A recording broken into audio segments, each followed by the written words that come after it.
Good morning, children. Yesterday we have covered about the microscope and its parts, isn't it? Who discovered microscope? That is the first question everyone gets in their mind. Before going into it deeply, we should know first who invented it. It was the Jacarius Janssen and their team first invented the microscope in late 1590s. So later it was being perfected by Galileo Galilei, the scientist, and several other scientists also during the period has worked about this microscopes, and various organisms were observed under the microscopes. So these are the scientists yesterday we have known about the Athanasius Kircher, Jan Schwammerdam, Anthony van Leeuwenhoek, and Robert Hooke. I think you have noted down these scientists' names and their life periods too, children. And who discovered the cell? Cell, and you will also know that the cell is the basic and structure and function unit of all the living organisms. It is that cell that carries out various the functions of the organisms. What are the basic functions of the living organisms? Yesterday we have covered. Again we'll revise once. Growth, ingestion, digestion, respiration, excretion, reproduction. These are all the different life processes, that metabolic activities that taken place inside our body by different cells, isn't it? So these function, how this cell is, the observation of the cell is made at first by the scientist Robert Hooke in the year 1665. You have also observed it, and he observed that you learned about him yesterday, isn't it? He observed the slices of cork. I told you that they of the soft oak plantation under the simple microscope. It's not a compound microscope, it's a simple microscope of his microscope, and it is said that it resembles the hexagonal structure, that is honeycomb structure. Is it clear, all of you? And he found cavities inside the cell, and he called those cavities or the empty spaces as in Latin it's known as a little room. Is it clear, ma? He called that empty spaces as the cell. It was named by the Robert Hooke in 1665 as a cell. Now we'll see how many these cells are. They are the present in the organisms. Some organisms may be unicellular and also the multicellular, as you have already learned in the previous class. And you know what are unicellular and what are multicellular organisms also, isn't it, children? The higher organisms, all which continue their life processes with several cells, they are called as multicellular organisms, right from the ciliates completely. The higher organisms, insects, the flatworms, roundworms, insects, molluscans, that is snails, starfishes, fishes, spices, birds, and amphibians, reptiles, mammals, all come under these multicellular organisms. Okay, children. Now these cells were observed under the microscope, and you also know the parts of the microscope, isn't it, children? We have covered about it. Today we'll see how to observe the cell under a microscope, how to prepare a microscopic slide. Today's part is preparation of the microscopic slide to differentiate a plant cell and animal cell. You know, the different life exists in both plants and animals including the human beings. So we can how to observe the cells, how to prepare the slide and observe the cells under the microscope. Today's topic is preparation of microscopic slide. Okay, children, let's do it. Take your notes, all of you, and write down the parts. Every point you have to note down, children. This is about preparation of microscopic slide. I think you can observe the board. Preparation of microscopic slide. First, you have to take the object that is to be observed. Take the object. How to take the object? The object should be taken and it should be cut into very fine of 0.5 mm thickness. This object should be of 0.5 mm thickness. Is it clear, children? So, if it is a plant cell, last year I have shown you the slide of the stomata, isn't it? Like that only, how I took the scrap of the beetle leaf and have shown the stomata from it, have stored it, isn't it? Like that you have to take the object that is to be observed to be kept over the slide. It had the take an object of 0.5 mm thickness, keep it on a rectangular slide. It's a slide, glass slide. Okay? You write down the points, ma. I'm explaining since the board is very small. You write down the points. Take a glass slide of, it's of rectangular, it's 2 mm thickness. The thickness will be 2 mm. Is it clear, ma? Take a glass slide of 2 mm thickness and 8 centimeters and 3 centimeters breadth. 8 centimeters length and 3 centimeters breadth. Next, put the object over the slide, glass slide. Put the object that is to be observed over the glass slide. That is next point. Next, what you have to do? Next, you have to take a drop of water and put over the object. Put on the slide. If it's a glass slide, it's an object. Put a drop of water.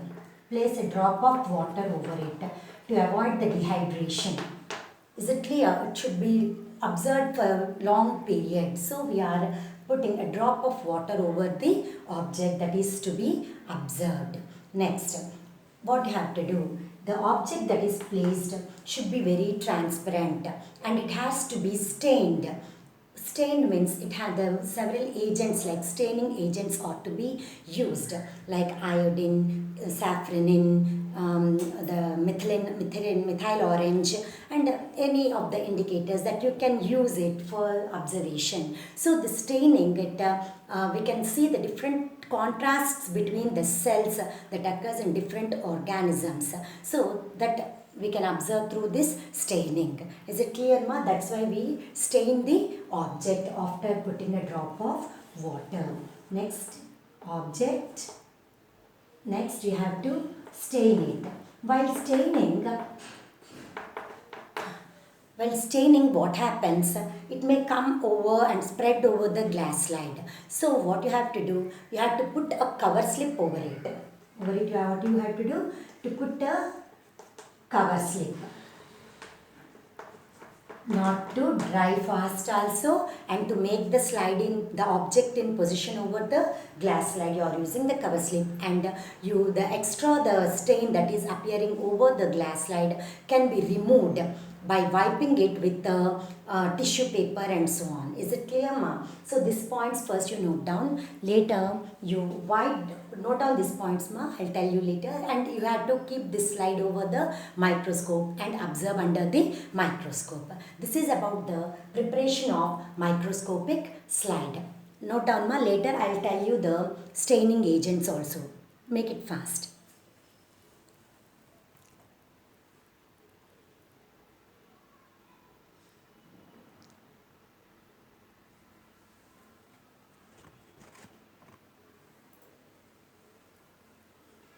So here we are using the cover slip. Why do we use the cover slip? Cover slip protects the material, that is the object, from coming into contact with the lens of the microscope, and it presses the material keeping it on the plane surface. Is it clear? So that we are using the cover slip in the over the object that is placed over the slide. Okay, ma? So now you see here. Once again, I'll repeat, preparation of the microscopic slide. Take the object that is to be observed. It should be of 0.5 mm thickness. You can cut it with the help of the razor. Next, you are taking the glass slide and putting the object over the glass slide. The glass slide should be 8 into 3 centimeters and of thickness 2 mm. Next, put the object on the slide, then put a drop of water to avoid the dehydration. Next, then stain it. The staining is, the purpose of staining is in order to get the contrast between the different types of the cells. Is it clear? And you can find the different types of cells in it. You can easily observe while staining. So that's why you stain the object after putting the water over it. Then you should cover with a cover slip and place over the microscope stage. While putting this on the stage, the slide should be fixed with the clip. I already told you in the yesterday's class that the clip makes the glass slide not to move, and it helps us to see the object perfectly in position. And the cover slip also protects the material under study that we are going to study from coming into contact with the microscopic lens, and that is under the that is of the microscope, and it presses the material keeping it on the plane surface. That is the importance of the cover slip in the microscope. Now after this the slide is ready to observe. Now we'll see what are the different staining agents you will write. Okay ma? I think you have written all the points. Now staining techniques. Different chemical, that is the chemical stains are also available, and also the natural staining techniques are also available. You can use whatever the staining techniques you need to. Okay children? The stain, the process, what is staining technique?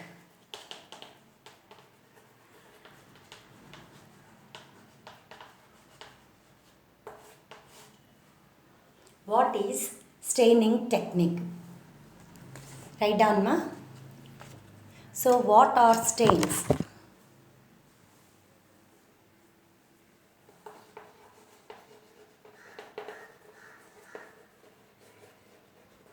Coloring agents. These are called as stains.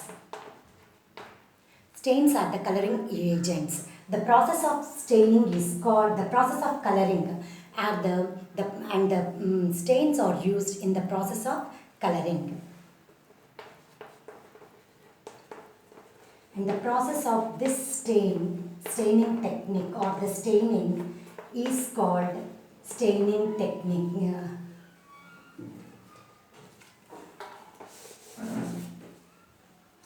The process is called as staining. The coloring agents are called as the stains, and the process is called as staining technique.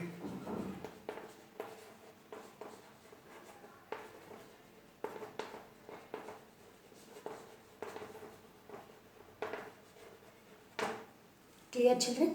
Yes. Now these are used to observe the microscopes, different parts, microorganisms under the microscope, and different parts of the cell also can be used. The stains are used to observe the microorganisms and the different parts of the cells of different organisms. So the saffronin, ink, methyl orange, these are the stains that we use.